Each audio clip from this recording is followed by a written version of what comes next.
Jaya Radha Madhava Kunja Vihari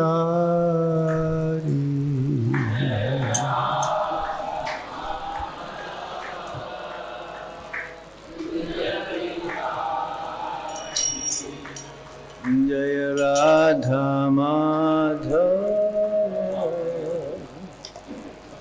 Kunja Vihari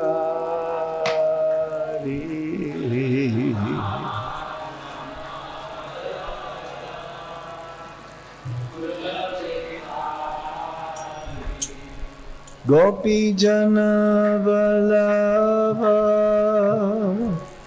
Giri Varadhari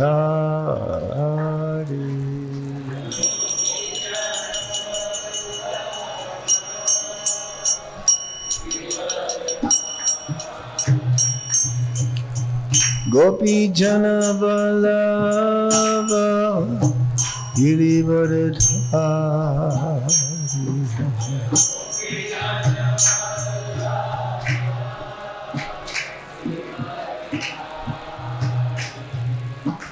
Yasodanandana Braja Janardan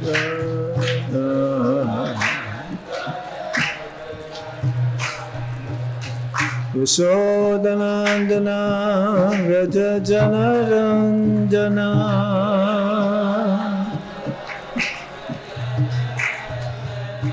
Yasodanandana Braja Janardan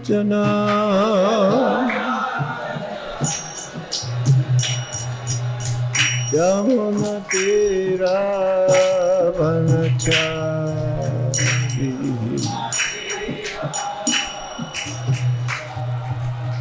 Yamuna Tira Vanachari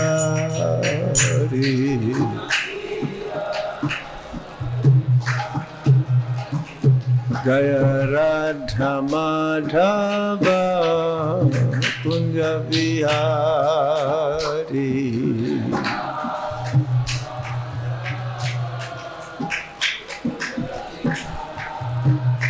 Jaya Radha Madhava Kunja Vihari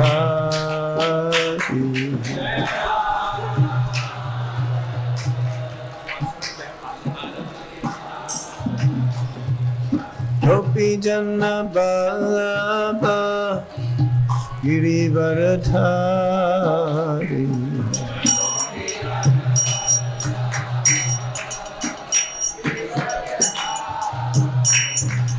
Gopi Jana Vallabha Giri Varadhari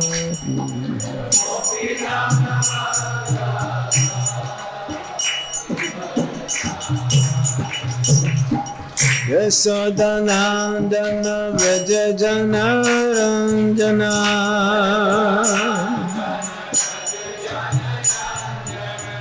Yasodanandana Vraja Janarandana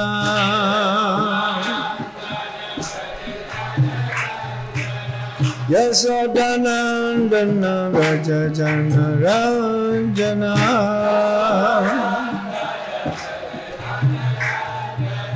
Yamuna Tira Vanachari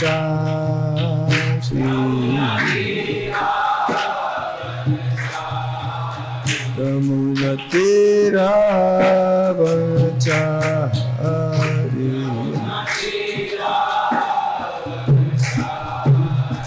Jaya Radha Madhava Kunja Vihari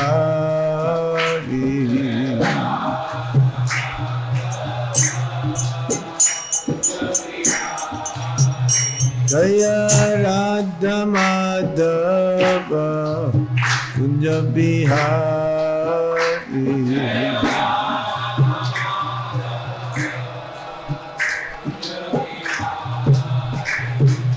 Gopi Jana Vallabha Giri Varadhari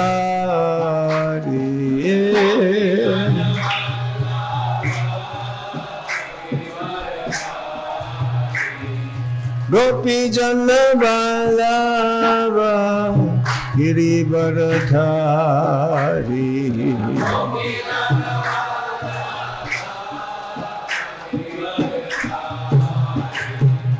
Yasodhanandana Braja Janarandana.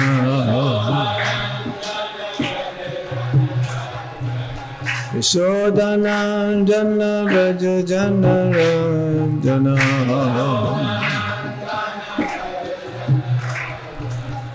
Munatira Vanachari.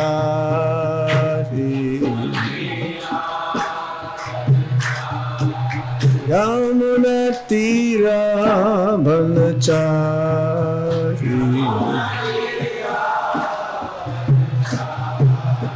Jaya Radha Madhava Radha Madhava Sira.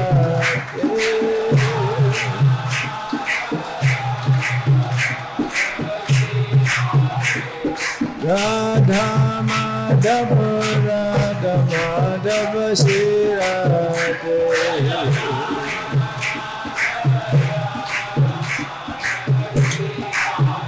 Jaya Jaya Prabhupada Prabhupada Prabhupada Jaya Prabhupada.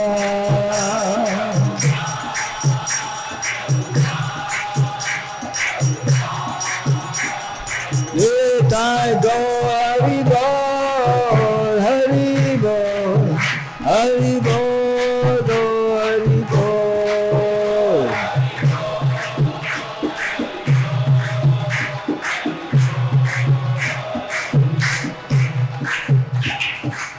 Nitai go Sitanath Premanande Hari Hari Bol. Om Vishnu Padaya Krishna Prasthaya Bhutale Srimati Gopal Krishna Goswami Tramini Prabhupada Sahityam Yapakasha Vitiracha Pacharankraman Sadhurapate Monva. Nama Om Vishnu Padaya Krishna Prasthaya Bhutale Srimate Bhakti Vedanta Swami Niti Namine. Namaste Saraswati Deve Gauravani Pracharine Nirvishesha Sunyavadi Paschatya Deshatarine. Om Ajnana Timirandasya Gyananjana Shalakaya Chakshurunmilitam Yena Tasmai Shri Gurave Namaha. Shri Chaitanya Manobhistam Stapitam Yena Bhutale Swayam Rupa Kadamayam Dadati Swapadantikam. Vandeham Shri Guru Shri Juta Padakamalang Shri Gurung Vaishnavamsya Sirupang Sagrajatan Sagana Raghunatan Ditam Tam Sajivam Sadvaitam Sarvadutam Parijana Sahitam Krishna Chaitanya Devam Sri Radha Krishna Padam Sahagana Lalita Sri Visakambitamscha. He Krishna Karuna Sindhu Dinabandho Jagatpate Gopesa Gopika Kanta Radha Kanta Namostute Tapta Kanchana Gaurangi Radhe Vrindavaneshwari Visabhano Sute Devi Pranamami Hari Priye Vanchakalpatarubhyascha Kipasindubhya evacha Patitanam pavanebhyo Vaishnavebhyo Namo Namaha. Jai Shri Krishna Chaitanya Prabhu Nityananda Shri Advaita Gadadhar Shivasadi Gaura Bhakta Vrinda. Hare Krishna, Krishna Krishna, Hare Hare,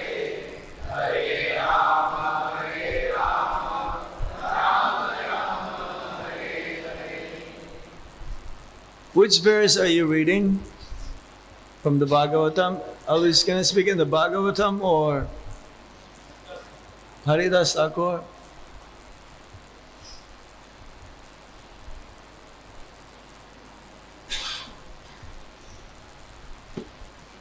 Jai Jai Sri Chaitanya Jai Nityananda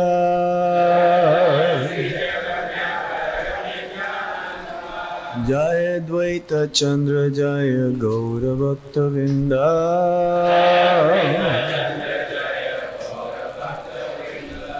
Jai Jai Sri Chaitanya Jai Nityananda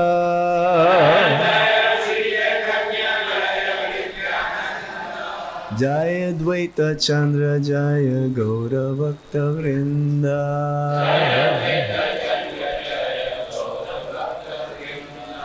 Jaya Jaya Sri Chaitanya Jaya Nityananda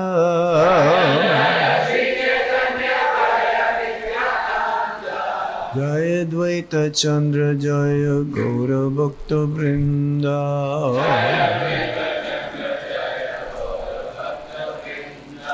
Hare Krishna, Krishna Krishna, Hare Hare.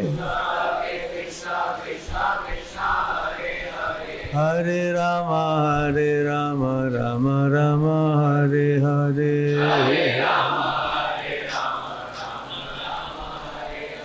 Hare Krishna, Krishna Krishna, Hare Hare. Hare Rama, Rama Rama, Hare Hare.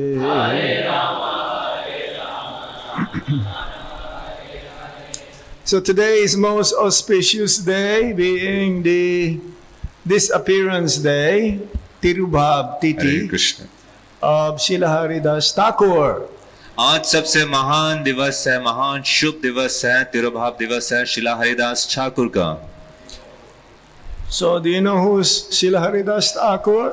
क्या आप जानते हैं श्रीला हरिदास ठाकुर कौन है? Who? Namacharya. नामाचार्य. Acharya means one by his example he acts. आचार्य का अर्थ है जो अपने आचरण से शिक्षा देते हैं. By his example he sets the process of how we should follow in his footsteps in order to make advancement in Krishna consciousness. आचार्य का अर्थ है वो अपने व्यक्तिगत उदाहरण से ये स्थापित करते हैं कि हम कृष्ण भावनामृत का जो विधि है, मार्ग है, इसका अनुशीलन कैसे करें. Just like in ISKCON, our founder Acharya is His Divine Grace Srila Prabhupada. उदाहरण के लिए जैसे ISKCON में यहाँ के संस्थापक आचार्य हैं कृष्ण कृपा मूर्ति Srila Prabhupada. He is the founder, that means he is the ultimate personality who introduced Krishna consciousness all over the world. वो संस्थापक आचार्य हैं जिसका अर्थ है कि उनके माध्यम से ही पूरे विश्व में कृष्ण भावनामृत का प्रचार हुआ. And he is the Acharya, he is the main leader, the main personality for the next 10,000 years that we should follow. और वो आचार्य हैं, यानी वो मुख्य व्यक्तित्व हैं जिनका उदाहरण का हमें अनुसरण करना चाहिए और किया जाएगा अगले 10,000 वर्षों तक. So Nama Acharya, that means by the example of Srila Haridas Thakur, we should follow in his footsteps in the chanting of the Hare Krishna Mahamantra. तो नामाचार्य उनका अर्थ है कि उनके व्यक्तिगत उदाहरण से जो वो शिक्षा प्रस्तुत कर रहे हैं उसे हमें अपने जीवन में उतारना चाहिए, मुख्य विशेष रूप से जो भगवान हरि नाम का जप है इस मार्ग में. So we're going to read from his life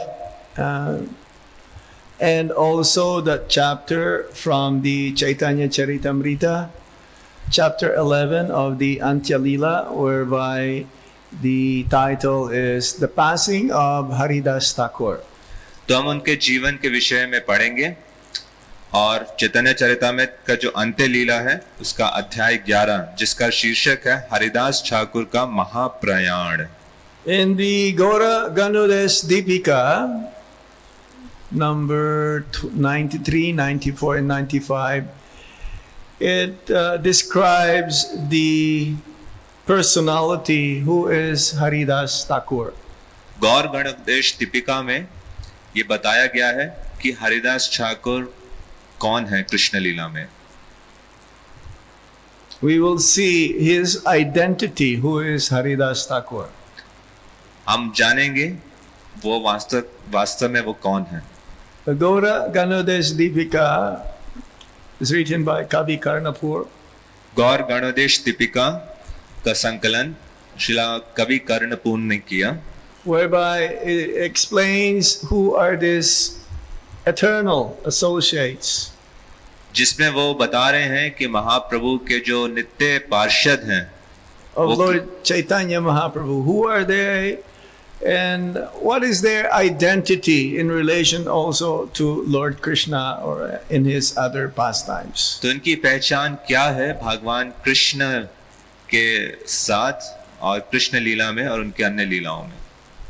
Richikasya mune putro namna brahma mahatapa praladena samam jato haridasakya kopishan murari gupta charanais chaitanya charitamrite ukto muni shuta pratastulasi patrang aharang advatam adipsaptastam pitraya vanantam gata sa eva haridasa sanjata parama bhaktimam. Translation of that: Haridas Thakur is a combined incarnation of Brahma Mahatapa, the son of Richika Muni and Prahlad. Srila Haridas Thakur combined personality है ब्रह्मा जी के और उनमें Brahma Mahatapa, not Lord Brahma. I was always thinking he's the incarnation of Lord Brahma and Prahlad Maharaj. No, just listen. It's a combined incarnation of Brahma Mahatapa, the son of Richika Muni. Richika मुनि के जो पुत्र हैं ब्रह्मान महापता and Prahlad. और Prahlad. Isn't it? Usually we had this idea, well, at least I thought that he was Lord Brahma and Prahlad at the same time. But here it says, the son of Richika Muni. तो मैं हमेशा से समझता था कि हरिदास ठाकुर जो हैं ब्रह्मा जी के अवतार हैं। यहाँ पर वर्णन है जो ऋचिका मुनि उनके पुत्र। In Chaitanya Charitamrita, Murari Gupta has written that this Muni's son, go ahead. चैतन्य चरितामृत में मुरारी गुप्त ने लिखा है कि जो ये मुनि हैं इनके जो पुत्र हैं had picked a tulsi leaf and offered it to Krishna without having washed it first. उन्होंने तुलसी दल को लिया और कृष्ण को अर्पित किया बिना उसको धोए। So his father then cursed him to become a milecha in his next life. तो उनके पिता ने उनको शाप दिया कि तुम अगले जीवन में म्लेच्छ बनोगे। He was thus born as Haridas, a great devotee. इसलिए उनका जन्म हरिदास के रूप में हुआ, एक महान वैष्णव। So this is the reason why. तो ये कारण है क्यों। So we have to be careful before offering everything to Lord Krishna. Everything should be cleansed or everything should be washed. हमें सावधान होना चाहिए कुछ भी चीज अर्पण करने के हेतु जब भी आप भगवान कृष्ण को अर्पण करें तो पूर्ण रूप से साफ होनी चाहिए, स्वच्छ होनी चाहिए। Either the offering is fruit or flower or even tulsi leaf. फल, पुष्प या तुलसी दल जो हम अर्पित करते हैं। According to Navadvip Dham Mahatmya, Srila Bhaktivinoda Thakur writes, Navdeep धाम महात्म्य में श्रीला भक्ति विनोद ठाकुर लिखते हैं, this is how Brahma became Haridas Thakur. कि किस प्रकार से ब्रह्मा हरिदास ठाकुर बने. Again, this is a different one. Let's see how it is here. In the Dwapara Yuga, Nandana Sri Krishna was herding the cows through Brajadam in the company of his cowherd boyfriends. द्वापर युग में नंद नंदन कृष्ण गाय चरा रहे थे अपने सखाओं के साथ. You remember that story in the Krishna book? आपको स्मरण है उस लीला का जो कृष्ण पुस्तक में आती है. This is when Brahma decided to test the Lord out of a desire to see his majestic form and opulence. तो ये वो लीला है जिसमें ब्रह्मा परीक्षा लेते हैं जो भगवान कृष्ण है कि ये वास्तव में कृष्ण है उनके ऐश्वर्य का. Lord Brahma both stole Krishna's cows and calves as well as his friends. तो ब्रह्मा ने ना सिर्फ कृष्ण के गाय बछड़े चुराए, उनके सखाओं के सारे गाय बछड़े भी चुराए. And he hid them for a year in the caves of Sumeru mountain. और उनके सखाओं को, उनके गायों बछड़ों को उन्होंने 1 वर्ष तक. But then a year after, when Lord Brahma, he thought it is because Lord Brahma's time is not the same as is relative. The time of Lord Brahma and our time is different. 1 वर्ष तक उन्होंने पर्वत की गुफा में उनको छुपाया. तो ब्रह्मा जी का जो समय काल की गणना है वो मनुष्य लोग के समय काल की गणना से अलग है. His one moment is equal to our 1 year. उनके लिए जो 1 क्षण है वो मनुष्यों के लिए 1 वर्ष हो जाता है. So when he returned after 1 year, he was astonished to see also again that Krishna was still sitting with his cowherd boyfriends. तो वो जब अपने हिसाब से 1 क्षण के बाद आए, मनुष्य लोग के हिसाब से 1 साल के बाद, तो उन्होंने जब आए तो देख बहुत ही हैरान थे कि कृष्ण अभी भी अपने सखाओं और गाय बछड़ों के साथ बैठे हैं. And so immediately he understood that he committed an error. और वो तुरंत समझ गए कि उनसे बहुत बड़ी गलती हो गई है. And he fell down at Lord Krishna's lotus feet and begged him for forgiveness. भगवान के चरण कमलों पर उन्होंने गिरकर क्षमा मांगी. So Krishna responded by mercifully receiving his divine opulence to Lord Brahma. तो भगवान कृष्ण ने बहुत ही कृपा पूर्वक उनके साथ आदान प्रदान किया, अपने ऐश्वर्य को भी प्रकट किया. Again here, then in Kali Yuga, Lord Krishna appeared as Sachinandana, Gauranga Mahaprabhu. कलयुग में भगवान कृष्ण सच्चिनंदन के रूप में प्रकट हुए, गौरांग महाप्रभु के रूप में. And then Lord Brahma, he was afraid that he would commit the same offense during Gauranga Mahaprabhu's incarnation, so he went to Antardweep. तो ब्रह्मा जी को यही चिंता थी कि वह ये गलती दोबारा से ना कर दे गौरांग महाप्रभु के साथ, इसलिए वो अंतरद्वीप में आए. Then the Lord, able to understand the mind of Brahma, so he came to him in the form of Gauranga and said, during my incarnation as Gaura, you will be born in the family of Melechas. That means that Brahma, Mahatapa, is the same as Lord Brahma. तो गौरांग महाप्रभु उनके हृदय के मनोभाव को समझ कर उन्होंने आशीर्वाद किया, तो तुम्हारा जन्म एक यवन परिवार में होगा. तो जो ब्रह्मा है वो ये ब्रह्मन का ये एक ही व्यक्तित्व है.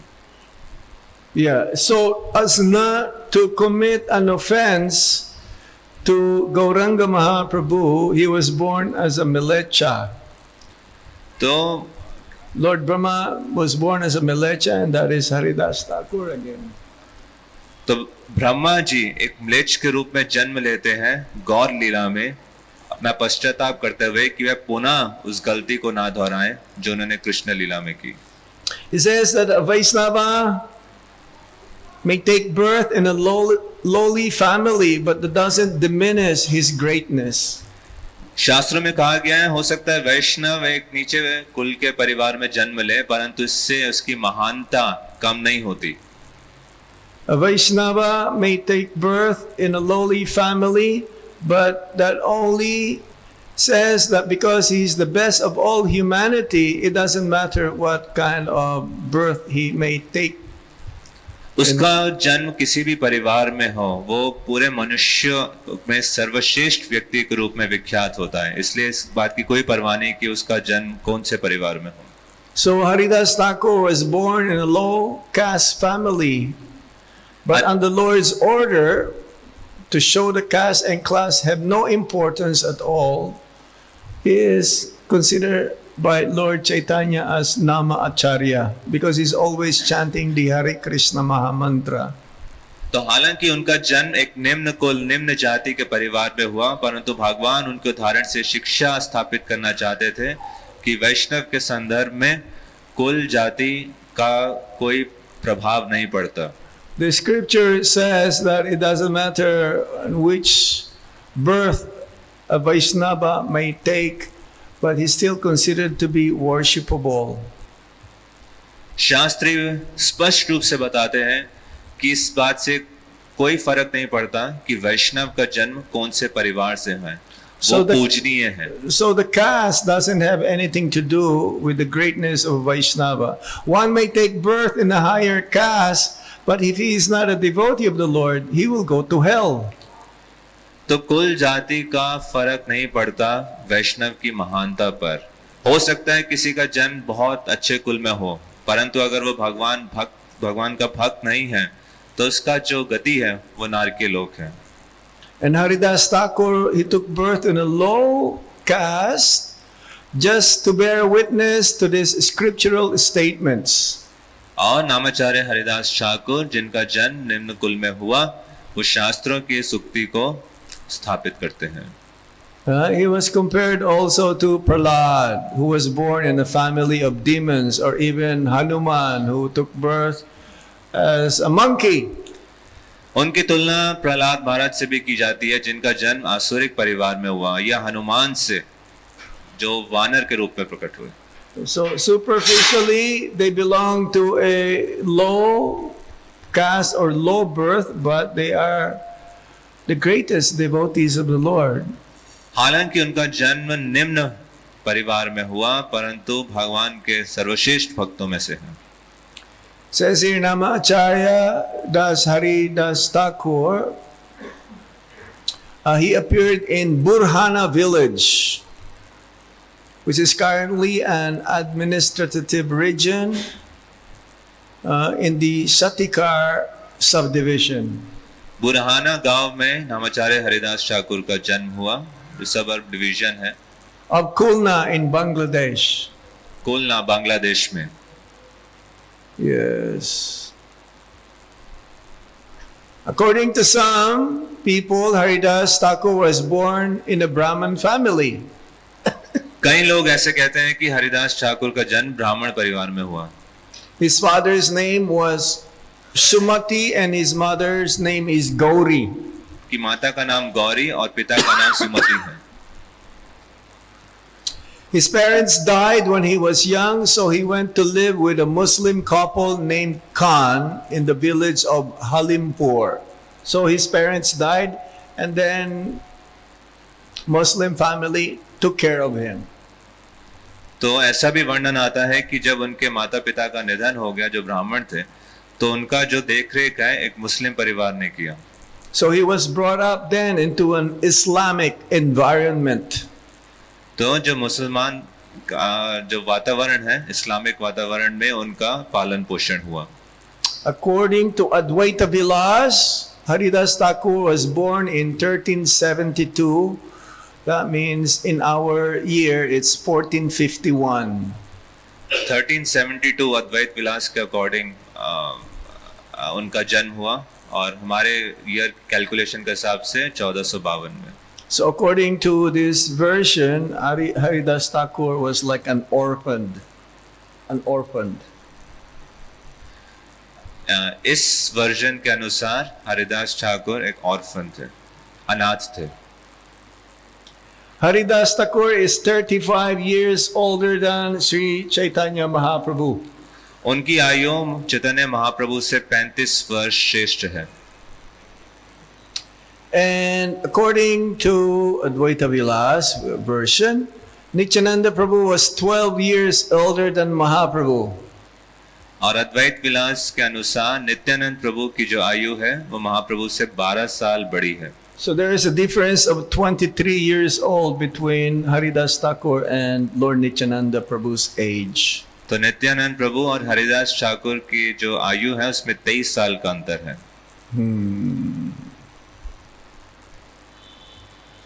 Mahaprabhu engaged in his Sankirtan pastimes in Navadvip while the Kishori age was between 10 and 15 years old. This is when he started the Sankirtan. महाप्रभु की आयु जब 10 से 15 में थी, 10 से 15 वर्ष की थी, तब उन्होंने संकीर्तन लीला प्रारंभ की थी नवद्वीप में। So from this we can calculate that Haridas Thakur was around 50 years old when he met Lord Chaitanya Mahaprabhu. तो इससे हम गणना कर सकते हैं हरिदास ठाकुर लगभग 50 वर्ष के थे जब वो महाप्रभु से मिले। So he appeared long before Lord Chaitanya Mahaprabhu. महाप्रभु के प्राकट्य से काफी पहले उनका जन्म हुआ था। So Haridas Thakur had already started to reveal the glories of the holy names in many wondrous ways. तो हरिदास ठाकुर ने हरिनाम की महिमा का प्रदर्शन बहुत ही अद्भुत अद्भुत तरीकों से किया। Vrindavan Das Thakur has described Haridas's spotless and glorious pastimes with Lord Chaitanya Mahaprabhu in his Chaitanya Bhagavat. Vrindavan दास ठाकुर ने बहुत ही निर्मल और महान तरीके से उनके जो सुंदर लीलाएं हैं चैतन्य महाप्रभु के साथ उनका वर्णन चैतन्य भागवत में किया है।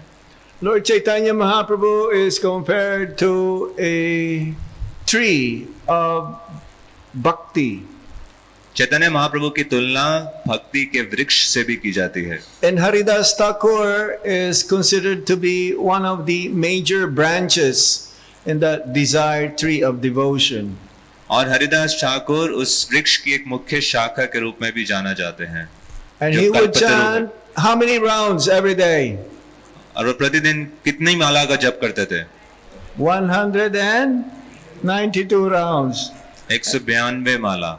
And we're even finding it difficult to chant 16 rounds. अभी हमें बहुत कठिनाई हो रही है 16 माला जप करने में भी। That means 3 lakhs names of the Supreme Lord. 192 माला का अर्थ हुआ 3 लाख नाम परम भगवान के। He is not an ordinary personality. वो कोई साधारण व्यक्तित्व नहीं है। Just like Lord Chaitanya Mahaprabhu says, when he will be invited by brahmanas to take prasadam at their home, he will not accept unless they are lakpati. जैसे चैतन्य महाप्रभु को बार बार निमंत्रण मिलता था, ब्राह्मण उनको निमंत्रित करते थे अपने घर भोजन करने के लिए, परंतु वो तब तक उनका निमंत्रण स्वीकार नहीं करते थे जब तक वो लखपति ना हो। Lakpati doesn't mean you have 100,000 rupees. लखपति का अर्थ ये नहीं है कि आपके पास 1 लाख रुपए हैं। In Vrindavan also, it is normal for the devotees to chant 1 lakh holy names of the Lord. Vrindavan में भी समय साधारण बात थी कि जो भक्त हैं 1 लाख नाम का जप किया करते थे। That means 64 rounds. 1 लाख नाम का अर्थ हुआ 64 माला। But because in ISKCON we have so many activities, especially book distribution, prasadam distribution, and also chanting of the Hare Krishna Mahamantra in the streets, that Srila Prabhupada considered also, just like in the very beginning, he instructed his disciples or followers to chant 1 lakh, but they're not able to do it. क्योंकि ISKCON में विभिन्न प्रकार के कार्य हैं, पुस्तक वितरण है, प्रसाद वितरण है, हरिनाम संकीर्तन है, तो श्रीला प्रभुपाद ने ISKCON के शुरुआती दिनों में ये निर्देश दिए थे भक्तों को कि प्रतिदिन आपको 1 लाख नाम जप करना है, परंतु भक्त ऐसा नहीं कर पाए. And the mind especially is very, very flickering, always going all over the universe, that cannot concentrate on the chanting. So he gave us 16 rounds minimum, that means 25,000 names of the Lord, and be engaged the whole day in Sankirtan. तो क्योंकि जो हमारा मन है वो इतना चंचल है, पूरे ब्रह्मांड में घूमता रहता है, हम उसको केंद्रित नहीं कर पाते हैं, तो इसलिए श्रीला प्रभुपाद ने हमें कम से कम 16 माला का जप दिया, जिसका अर्थ हुआ 25,000 नाम भगवान के, और बाकी दिन में संकीर्तन करना. So many pastimes of Srila Haridas Thakur, when he exemplified the chanting of the Hare Krishna Maha Mantra, that even Maya Devi cannot capture him. तो श्रीला हरिदास ठाकुर के विषय में बहुत सारी लीलाएं हैं, और मुख्यतः एक लीला आती है कि माया देवी भी जब उनकी परीक्षा लेने आई तो वो उनको हरा नहीं पाई.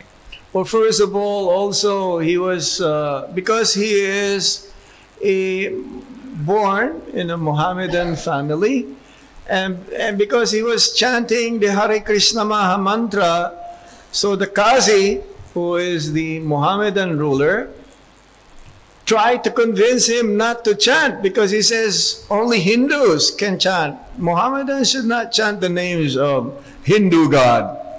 क्योंकि उनका जन्म मोहम्मदन परिवार में हुआ और साथ ही साथ वो हरे कृष्ण महामंत्र का नियमित रूप से जप कर रहे थे, तो काजी ने उनको कन्विंस करने का प्रयास किया कि तुम इस जप को छोड़ दो, एक मोहम्मदन होते हुए तुम इसको मत जप करो. But you cannot take that away, because his tongue, Haridas Thakur's tongue, is always chanting the holy name of the Lord. परंतु वो अपने प्रयास में असफल रहा, क्योंकि हरिदास ठाकुर की जो जीवा है वो निरंतर पवित्र नाम का जप कर रहे हैं. So the Qazi made him to be punished, to be beaten up in 22 marketplaces. तो काजी ने प्रबंध किया है कि उसको इस बात की सजा दी जाए, 22 बाजारों में उसको कोड़ों मार के उनका मारा जाए. And those soldiers, followers of the Qazi, they tried to beat Haridas Thakur, but he will not feel any pain. Still he continues chanting Hare Krishna, Krishna Krishna, Hare Hare, Hare Rama, Rama Rama, Hare. तो सैनिकों ने उनको निरंतर कोड़े मारे, 22 बाजार तक घसीटते हुए ले गए, परंतु श्रीला हरिदास ठाकुर को कोई पीड़ा का अनुभव नहीं हुआ और वो निरंतर हरिनाम का जप कर रहे थे. Now they became afraid that if Haridas Thakur will survive, then they will be the one who will be punished, and they will be put to death also by the Qazi. तो जितने सैनिक थे बहुत भयभीत हो गए कि अपने प्रयास में हरिदास ठाकुर को मारने में अगर वो असफल रहे तो उनकी जान पे बनाएगी, काजी उनको मार देगा. So they were begging Haridas Thakur, please, if you don't feel these sufferings, we're the ones who's gonna be punished. तो इसलिए जो सैनिक थे फिर वो हरिदास ठाकुर से निवेदन करने लगे कि आप मर जाओ, नहीं तो हमें सजा मिलेगी. Just like Prahlad Maharaj, when he was being punished by the soldiers or followers of Hiranyakashipu, he cannot be harmed at all. There is no pain. They throw him in the mountain.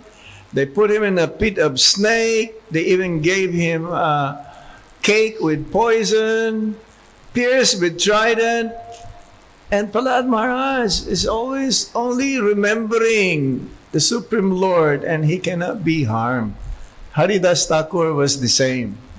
जिस प्रकार से प्रहलाद महाराज को हिरण्यकशिपु के जो सैनिक हैं अलग अलग तरीकों से उनको कष्ट देने का प्रयास कर रहे थे, परंतु प्रहलाद महाराज को कोई कष्ट का अनुभव नहीं हुआ। उन्हें पर्वत की चोटी से गिराया गया, उन्हें एक गड्ढे में जहाँ पे सारे सर्प थे वहां पर गिराया गया, विष दिया गया, परंतु प्रहलाद महाराज जो सदैव भगवान कृष्ण का स्मरण कर रहे थे, किसी भी प्रकार से उनको हानि नहीं पहुंची। So Haridas Thakur agreed, okay, what you will do, you just throw me in the Ganga and you just tell the Kazi that I died, तो Haridas Thakur being drowned in Ganga. Haridas Thakur ने कहा कि आप मुझे गंगा में फेंक दीजिए और काजी को बोल दीजिए कि आपने मेरे को मार दिया।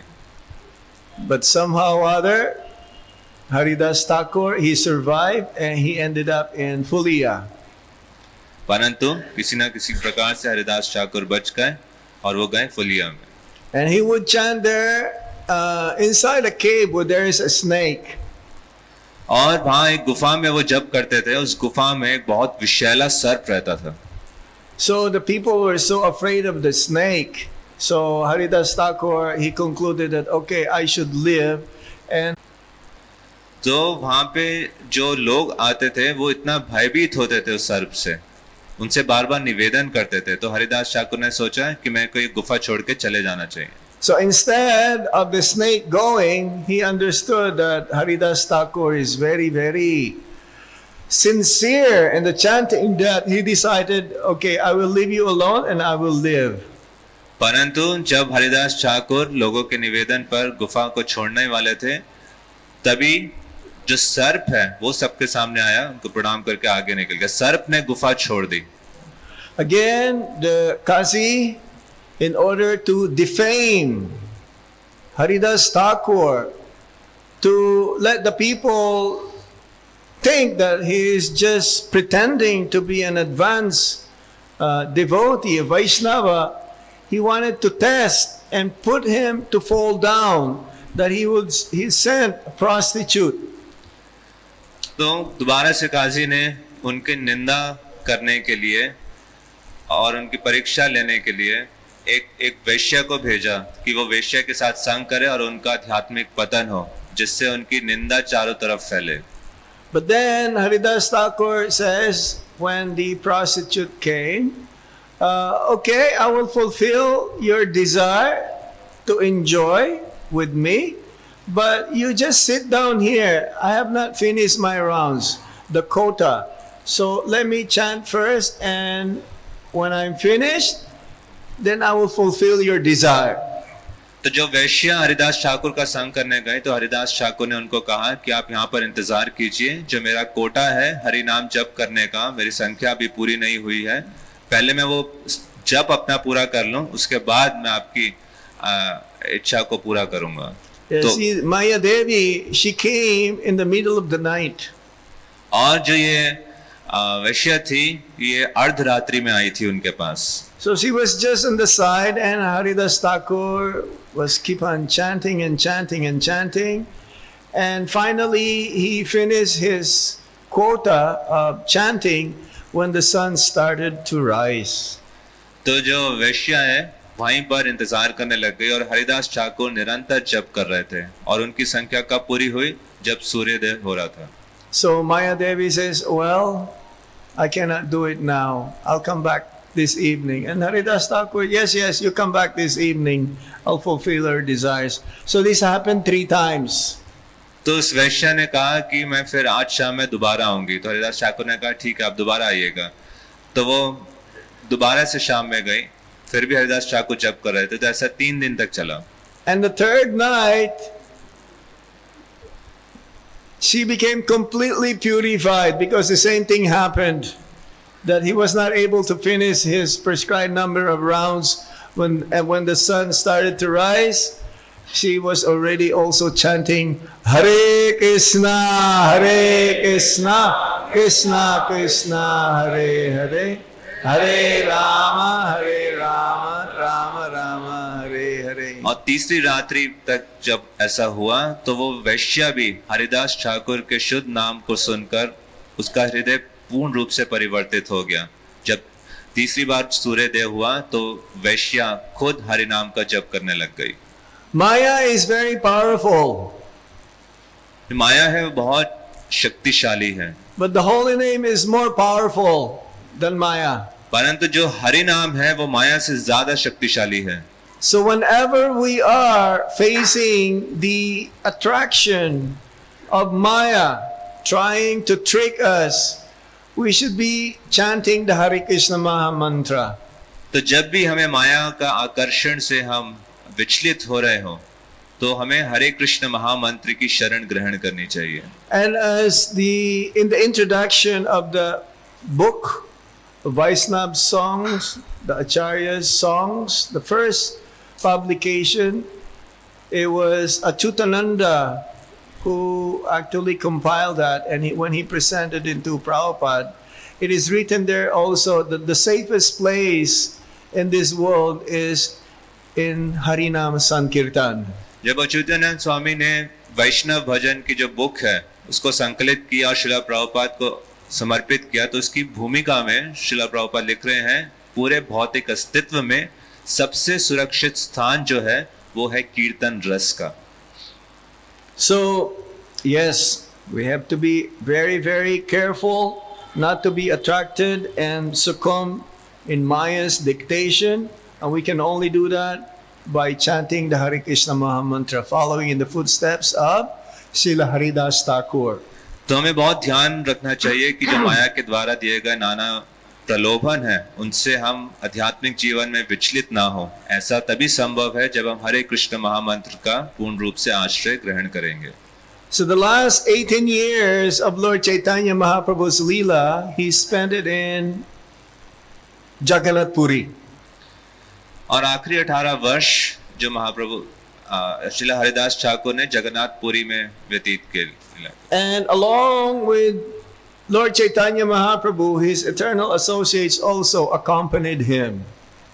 और चैतन्य महाप्रभु के साथ उनके नित्य परिकर हैं वो भी जगन्नाथपुरी में आए. Like Swarup Damodar, Ramananda Roy, Haridas Thakur, स्वरूप दामोदर, रामानंद राय, Haridas Thakur and so on. इत्यादि. So Haridas Thakur, there are two eternal associates of Lord Chaitanya. Haridas Thakur and Sanatan Goswami, they will not go inside the Jagannath temple, considering themselves very lowly and fallen. तो श्रीला हरिदास ठाकुर, श्रीला सनातन गोस्वामी अपने आप को बहुत ही निम्न मानते थे और वो कभी भी उन्होंने पुरी का जो मंदिर है उसमें प्रवेश नहीं किया. So just imagine at that time, Haridas Thakur must be very old. उस समय हरिदास ठाकुर की आयु काफी दीर्घ थी. And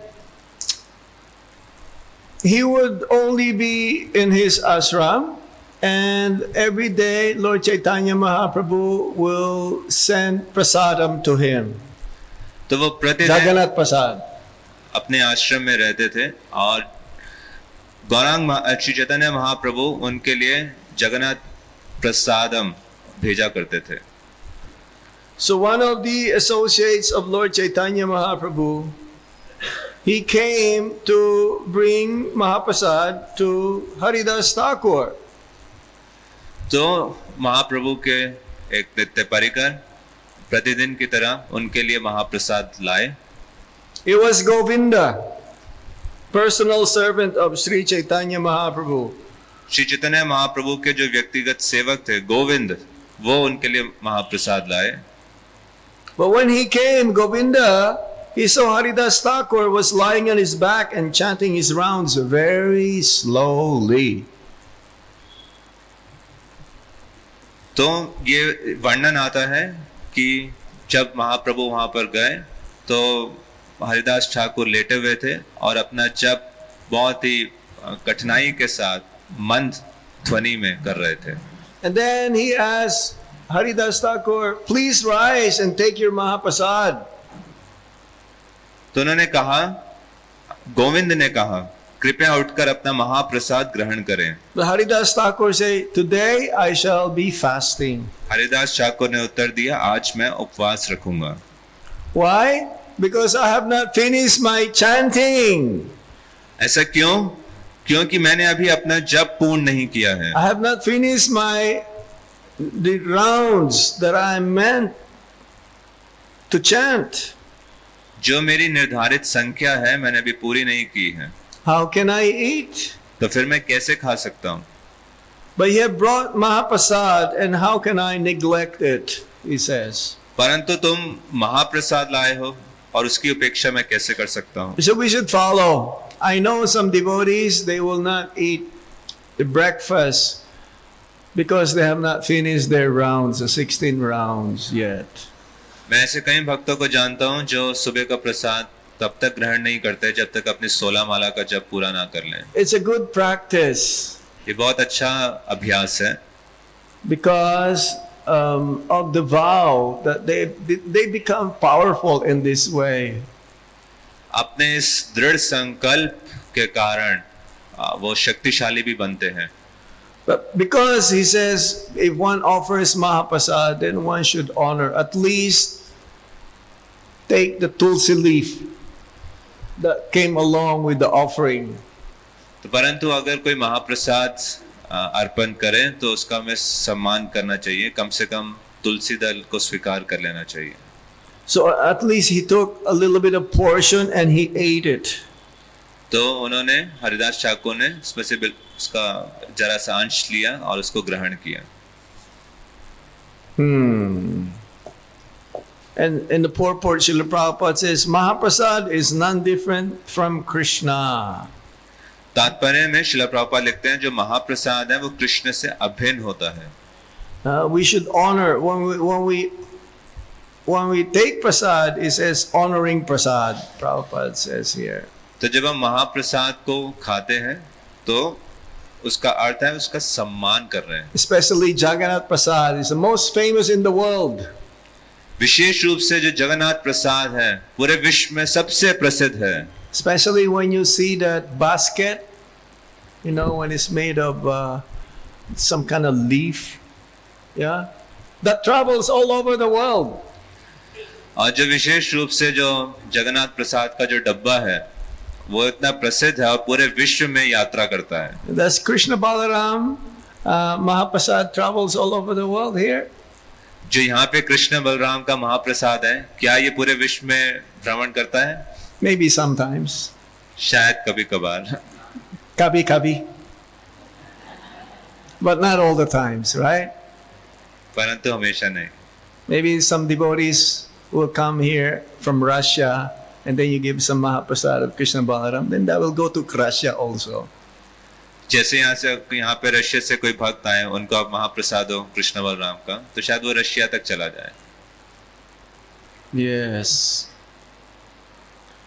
Mahaprasad is not ordinary food. महाप्रसाद साधारण भोजन नहीं है। So the next day, Sri Chaitanya Mahaprabhu went to Haridas' place and inquired from him, Haridas, are you well? तो अगले दिन श्री चैतन्य महाप्रभु हरिदास ठाकुर के स्थान पर गए और उनसे पूछा, हरिदास तुम ठीक तो हो? Haridas offered his obeisances to the Lord and replied, my body is all right, but my mind and intelligence are not well. तो श्री हरिदास ने महाप्रभु को नमस्कार किया और उत्तर दिया, मेरा शरीर तो स्वस्थ है किंतु मेरा मन और बुद्धि ठीक नहीं है। Then Sri Chaitanya Mahaprabhu further inquired from Haridas, can you ascertain what your disease is? Shri Chaitanya Mahaprabhu ने पुनः पूछा, क्या तुम बता सकते हो कि तुम्हारा रोग क्या है? Haridas Thakur replied, my disease is that I cannot complete my rounds. Haridas Thakur ने उत्तर दिया, मेरा रोग यही है कि मैं अपनी जप संख्या पूरी नहीं कर पा रहा हूं। Prabhupada writes in the purport, if one cannot complete the fixed number of rounds he is assigned, he should be considered to be in a diseased condition of spiritual life. तात्पर्य में श्रीला प्रभुपाद लिखते हैं, यदि कोई जप की निर्धारित संख्या पूरी नहीं कर पाता तो उसे आध्यात्मिक जीवन की रुग्ण अवस्था में समझना चाहिए। Srila Haridas is called Namacharya. Srila Haridas Thakur नामाचार्य कहलाते हैं। We cannot imitate him. 192 rounds he's chanting and we are only chanting 16 rounds. निसंदेह हम हरिदास ठाकुर की नकल नहीं कर सकते। वो 192 माला कर रहे हैं, हम सिर्फ 16 माला कर रहे हैं। But everyone must chant a prescribed number of rounds. किंतु हर व्यक्ति को निश्चित संख्या में नाम जप करना चाहिए। Srila Prabhupada says, in our Krishna consciousness movement, we have fixed 16 rounds as the minimum so that the Westerners will not feel burdened. These 16 rounds must be chanted and chanted loudly so that one can hear himself and others. हमने अपने कृष्ण भावनामृत आंदोलन में 16 माला का न्यूनतम नाम जप निर्धारित कर रखा है, जिससे पाश्चात्यवासी अपने आप को बोझिल अनुभव ना करें। इन 16 मालाओं का जप तो करना ही चाहिए, और वह भी उच्च स्वर से, जिससे जप करता स्वयं सुन सके और अन्य लोग भी सुने। So this is the process. We should chant loudly so that one can hear ourselves and others chanting. तो ये विधि है कि जो जप कर है वो उच्च स्वर से करना चाहिए, जिससे जप करता स्वयं सुन सके और अन्य लोग भी सुने। I know some devotees, they chant very softly. You cannot even hear them chanting. मैं ऐसे कई भक्तों को जानता हूँ जो बहुत ही धीमी आवाज में जप करते हैं, आप बिल्कुल भी नहीं सुन सकते। No, it says here it should be audible. You should hear. And in a group of devotees, when you chant, you should also be able to hear others chanting while you are chanting. तो नहीं, ऐसे मंद आवाज में नहीं करना चाहिए, कम से कम इतनी आवाज में करना चाहिए कि जब करता स्वयं सुन सके, और जब आप अन्य भक्तों के साथ बैठे हो तो अन्य भक्त भी सुन सके। If you are chanting very softly and you cannot hear others chanting, that means you are sleeping. अगर आप बहुत ही मंद ध्वनि में जप कर रहे हो कि आप भी नहीं सुन पा रहे और आप अन्य भक्तों का जप भी नहीं सुन पा रहे, तो इसका अर्थ है कि आप सो रहे हो। It's better to chant while sleeping than sleep while chanting. सोते हुए जप करना अच्छा है बजाय जप करते हुए सोने से। There's a difference, right? दोनों में अंतर है। Have you heard a devotee sleeping and chanting also? आपने कभी सुना है कि कोई भक्त सो रहा हो और साथ ही साथ जप भी कर रहा हो? Sometimes, yes. कभी कभार। But have you seen a devotee sleeping while chanting? क्या आपने देखा है कि जप करते करते कोई सो रहा हो? Many times. बहुत बार। We should help. It's like in the early days of ISKCON, they will have this squirt gun.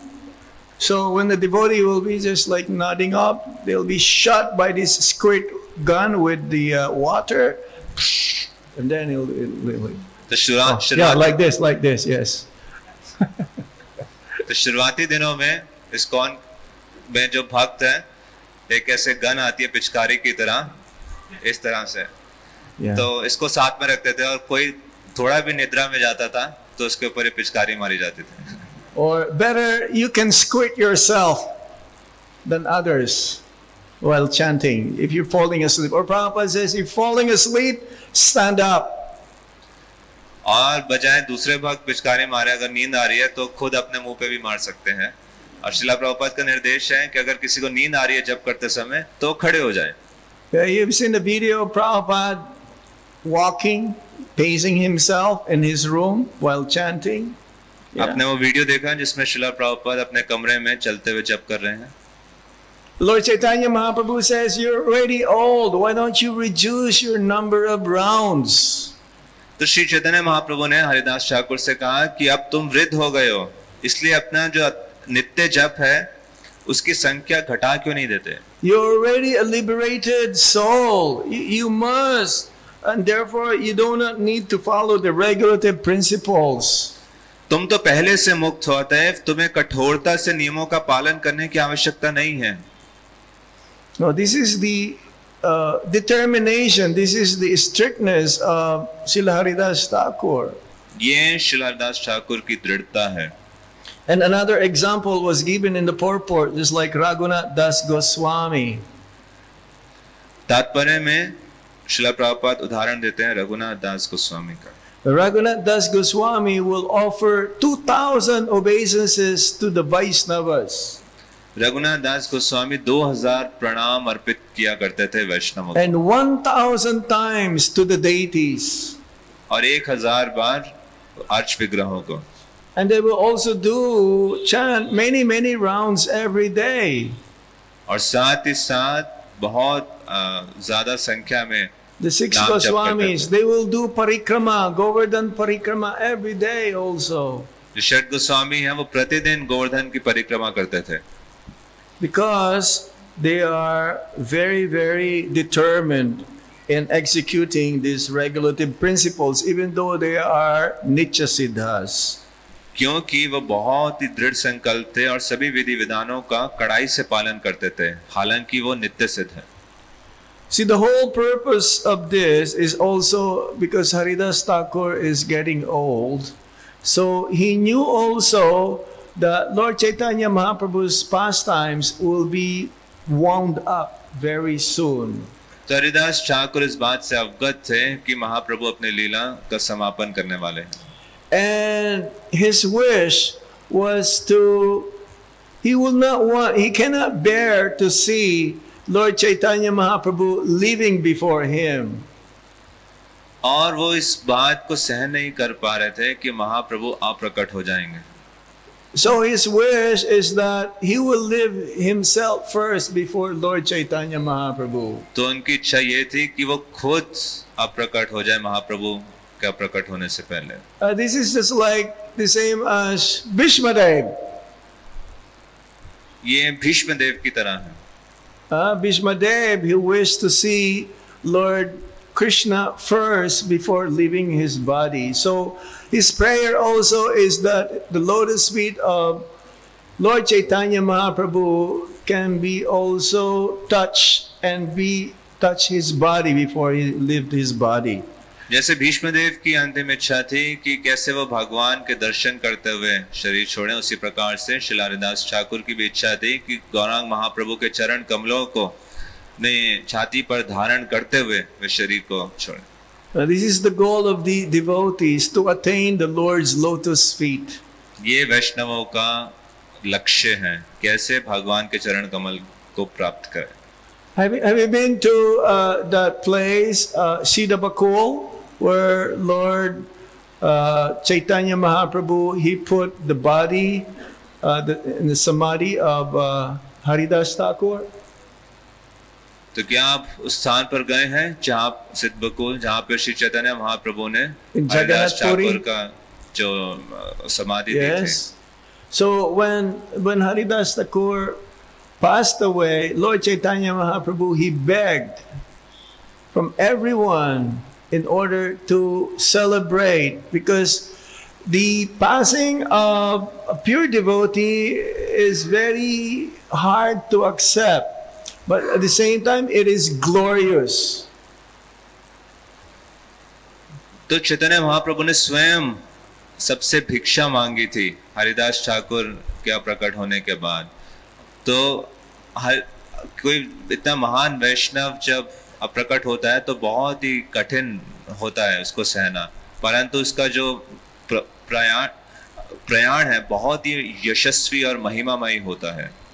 Yes, and the passing of Haridas Thakur, they prepared a big feast. तो एक बहुत बड़ी feast का आयोजन किया गया. And Lord Chaitanya Mahaprabhu carried Haridas Thakur's body to the sea. It's like for his last rites to cleanse his body, even though his body is completely pure. तो श्री चैतन्य महाप्रभु ने स्वयं अपने हाथों में हरिदास ठाकुर का जो शरीर है उसको उठाकर समुद्र की ओर गए जो अंतिम क्रियाएं करने के लिए. वहां पे उनको स्नान कराया गया. Just imagine that, how merciful Lord Chaitanya Mahaprabhu to his devotee Haridas Thakur. He personally carried Haridas Thakur.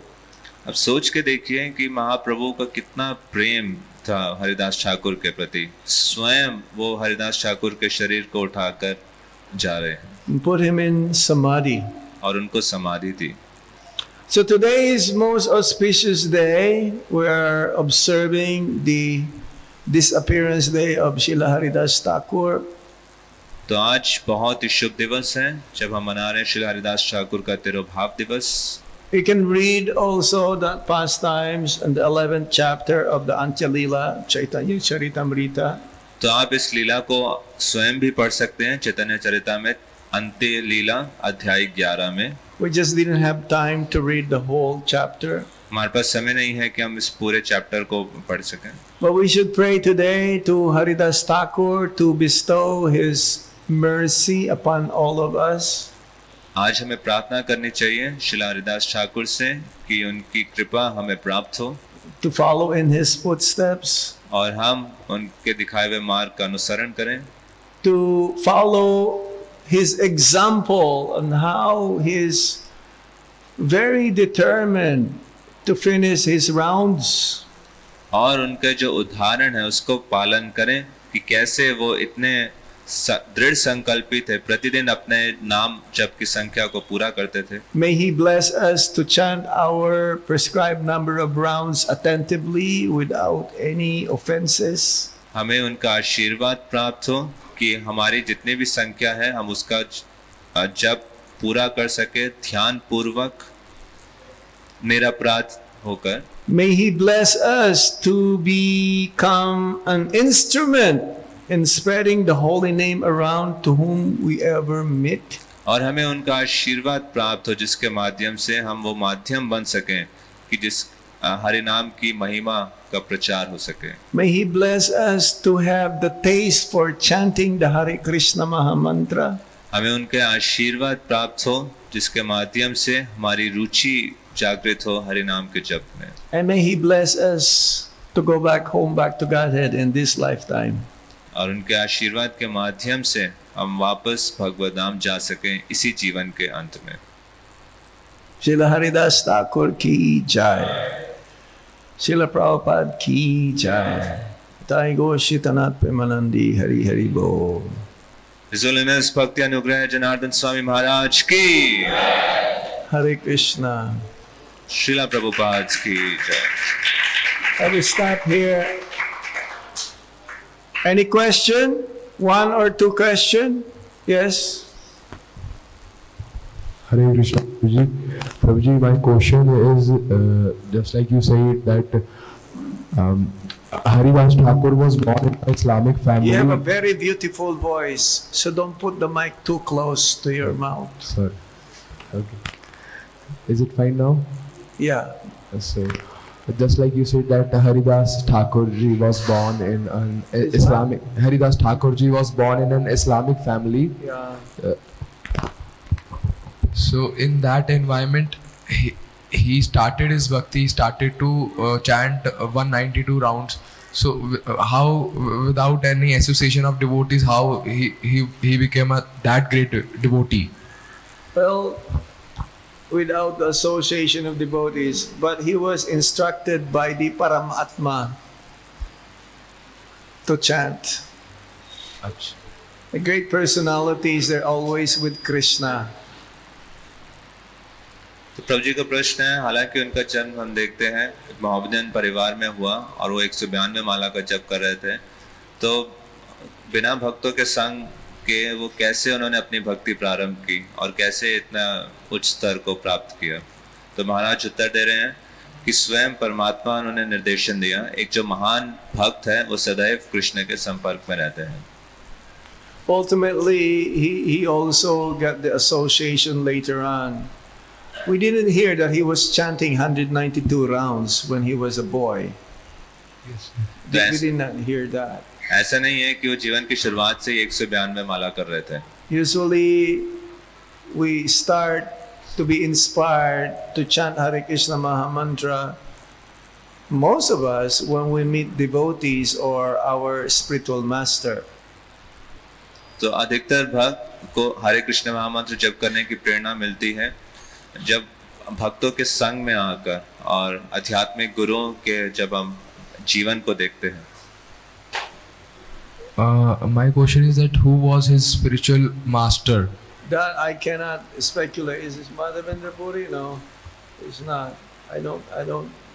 तो प्रभु जी का प्रश्न है, हरिदास ठाकुर के आध्यात्मिक गुरु कौन है? I'm not sure. I'm not sure. I've not read.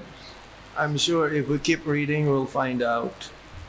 तो महाराज कह रहे हैं, मेरे को इसका मैं स्पेकुलेट नहीं करना चाहता. अगर हम पढ़ेंगे तो हम खोज सकते हैं शास्त्र में कि कौन है उनके गुरु. It's good to know, but I don't know. Okay. And I don't want to speculate. But nevertheless, since he also took initiation, so those who are serious in their pursuit of spiritual life, they should also take guidance from a bona fide spiritual master. तो जो कोई आध्यात्मिक जीवन में गंभीर हो, उसे आध्यात्मिक गुरु का जो मार्गदर्शन है उसको स्वीकार करना चाहिए. Let me see a quick one.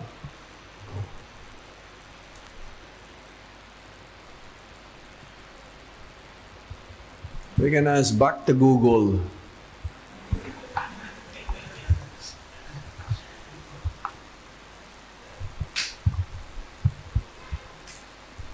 I'm not able Maharaj to कह रहे हैं, मैं see. भक्त गूगल से पूछ के बताता हूँ. It may take some time. I'm sorry, I'm not able to do it right now. Okay? We'll Okay. find out later. Okay. Thank you. Srila Prabhupada ki? Okay? Dhanyavad. Hare Krishna. Om Tat Sat.